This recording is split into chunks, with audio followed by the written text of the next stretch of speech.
Hai guys, Shalom. Nah, kemarin kita baru aja memperingati Hari Pentakosta.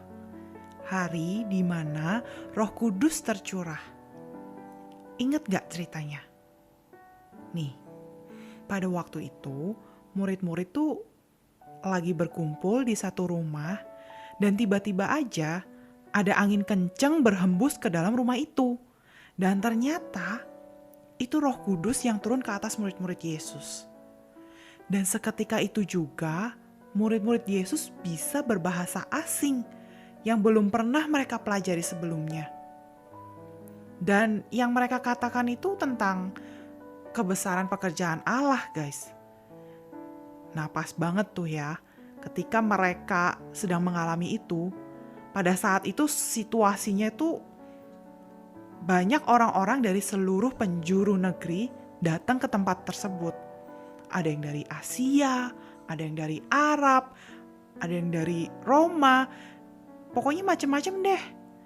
Nah, otomatis bahasanya mereka beda-beda dong. Nah, lalu orang-orang asing itu lihat bahwa murid-murid itu kok bisa ya mereka berbahasa seperti bahasa yang mereka punya. Ada yang bisa bahasa Asia, bahasa Arab, dan mereka itu belum pernah belajar sebelumnya loh guys. Maksudnya murid-murid itu belum pernah diajari bahasa itu sebelumnya. Dan murid-murid itu bukanlah orang yang terpelajar loh guys. Tapi karena mereka kepenuhan Roh Kudus, maka seketika itu juga murid-murid langsung bisa berbahasa asing. Nah, dari kejadian itu adalah kejadian terepik guys pada saat itu. Karena semua orang gempar, semua orang tuh heran. Kok bisa ya mereka mengerti? Dan mereka tuh berbicara sefasih itu bahasa kita gitu. Nah guys, setelah kejadian itu, murid-murid Yesus tuh dipakai oleh Roh Kudus dengan luar biasa, gila-gilaan banget. Seperti Petrus contohnya. Dia menyembuhkan orang yang lumpuh. Setelah itu menyembuhkan juga orang buta. Dan Injil tersebar ke seluruh daerah sebegitu cepatnya karena karya si Roh Kudus itu. Nah guys, Roh Kudus yang pada waktu itu yang membuat murid-murid Yesus bisa berbahasa asing seketika itu juga adalah Roh Kudus yang sama pada saat ini yang diam di dalam diri kita guys. Wow, itu luar biasa banget sih. Dan guys, Roh Kudus itu memberikan kita tuh kekuatan di saat ini yang melebihi dari apa yang kita pernah pikirkan guys. Beyond your expectations. Lewat Roh Kudus, kita mampu melakukan banyak perkara-perkara yang mustahil dalam melakukan kehendak Bapa di sorga. Contohnya nih, ya kayak gini. Sekarang ini Cici kan membagikan renungan. Yang sebenarnya ini tuh di luar dari kemampuan Cici loh. Cici gak pernah sebelumnya bikin renungan seperti ini. Karena Cici orangnya gak berani speak up sih sebenarnya. Tapi karena tuntunan Roh Kudus, karena Roh Kudus yang ngajarin Cici sendiri, jadi Cici tuh bisa melakukan perkara ini. Bisa menjelaskan seperti ini ke kalian.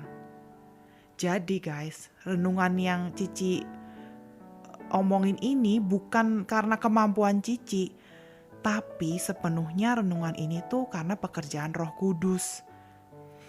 Cici gak ada apa-apanya kalau gak ditolong sama Roh Kudus.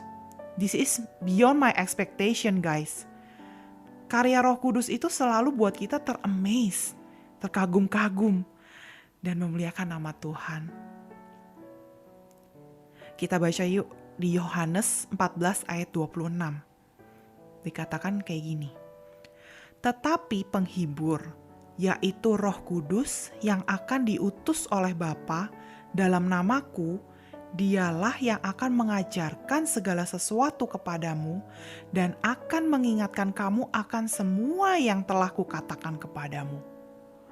Wow, Ternyata guys, Roh Kudus itu selalu ngingetin kita akan firman Tuhan.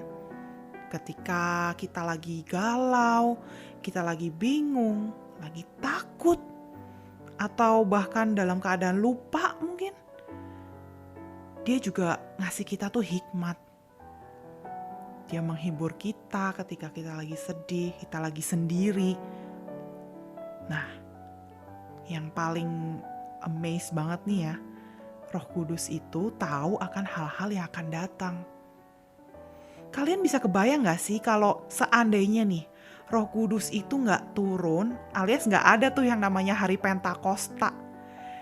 Jadi ya pada saat itu murid-murid Yesus ya begitu aja, tidak dipenuhi oleh Roh Kudus. Kira-kira menurut kalian gimana efeknya sampai hari ini? Rasanya pasti saat ini kelam banget ya guys, hari-hari kita. Lesu, gak ada kekuatan, gak ada sukacita, damai sejahtera, gak ada semangat. Dan yang seremnya, kita tuh pasti hidup kita tersesat di dalam gelap. Gawat banget deh kalau sampai Roh Kudus itu gak turun. Nah puji Tuhan banget nih guys, bersyukur banget Yesus naik ke surga dan Roh Kudus itu turun atas kita sampai saat ini. Nah guys, kalian jangan sia-siakan atau bahkan menolak Roh Kudus ya.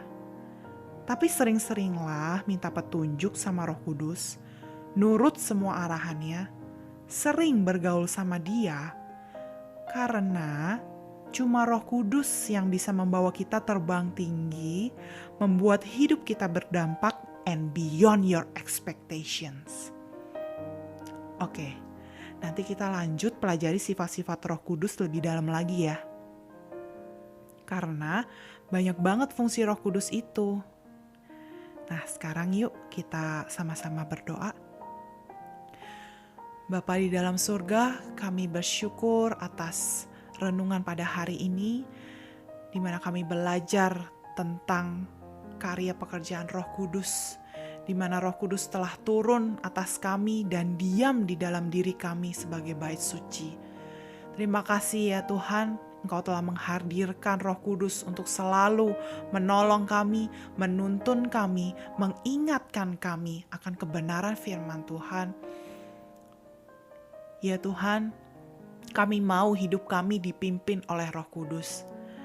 Sekarang kami mohon ya Bapa, agar Roh Kudus selalu mengingatkan kami dan membawa kami kepada kebenaran, mengembalikan kami ke jalur yang seharusnya menjadi jalur-Mu ya Tuhan. Kami mau dibentuk, kami mau nurut sama Engkau ya Bapa, lewat Roh Kudus-Mu ini. Tak henti-hentinya kami mengucapkan rasa terima kasih kami, bersyukur atas anugerah Tuhan, atas karya Roh Kudus sehingga kami boleh dipercaya ya Bapa untuk melakukan pekerjaan-pekerjaan yang besar demi kemuliaan nama Tuhan. Terima kasih ya Tuhan, terima kasih ya Roh Kudus. Kami sudah berdoa hanya di dalam nama Yesus. Haleluya, amin.